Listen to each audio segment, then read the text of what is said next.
மயிலாடுதுறை அருகே கொர்க்கை வீரட்டேஸ்வர் ஆலயத்தில் மாசி பிரமோற்சவ விழாவில் தன் தவத்தை கலைத்த மன்மதனை சிவன் தன் நெற்றிக்கண்ணால் எரிக்கும் காமதகன ஐதீக திருவிழா புராண வரலாறுபடி நடைபெற்றது. ஏராளமான பக்தர்கள் தரிசனம் செய்தனர். மயிலாடுதுறை மாவட்டம் மயிலாடுதுறை அருகே கொர்க்கை கிராமத்தில் தர்மபுரம் ஆதீனத்திற்கு சொந்தமான ஞானாம்பிகை உடனாகிய அருள்மிகு வீரட்டேஸ்வரர் திருக்கோயில் உள்ளது. இங்கு சிவபெருமான் ஆழ்ந்த தியானத்தில் ஈடுபட்டு மோம நிலைக்கு சென்றதால் உலகம் வெப்பமாகி தகித்தது. இதை உணர்ந்த தேவர்கள் முருகப்பெருமானிடம் முறையிட்டனர். ஆனால் முருகனோ தந்தையின் தவத்தை கலைக்க என்னால் முடியாது என சொல்ல மன்மதனிடம் சென்று சிவனின் தவத்தை கலைக்க கோரியதன் பேரில் சிவனின் தவத்தை கலைக்க மன்மதன் சென்றார். சிவனின் மீது தன் மன்மத அம்பை எய்து சிவனின் தவத்தை கலைத்தார். கடும் கோபம் கொண்ட சிவன் தன் தவத்தை கலைத்த மன்மதனை தன் நெற்றிக் கண்ணால் எரித்து சாம்பலாக்கினார். இந்த ஐதீக நிகழ்வு மாசி மாத பிரமோற்சவ விழாவில் சிவன் காமதகன மூர்த்தியாக எழுந்தருளி சம்ஹாரம் செய்யும் ஐதீக திருவிழாவாக கொண்டாடப்பட்டு வருகிறது.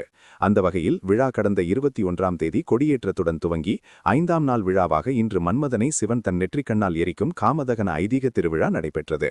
இதனை முன்னிட்டு கோயிலிலிருந்து பஞ்சமூர்த்திகளுடன் சிவன் காமதகன மூர்த்தியாக தேரடியில் எழுந்தருளினார். மலர்கனை தொடுத்து தவத்தை கலைத்த மன்மதனை சிவன் நெற்றிக்கண்ணால் எரிக்கும் நிகழ்வு நடைபெற்றது. பின்னர் மகா தீபாரதனை நடைபெற்று பஞ்சமூர்த்திகள் மன்மதனுடன் காமதகன மூர்த்தியாக சிவன் திருவீதியுலா காட்சி தந்தார்.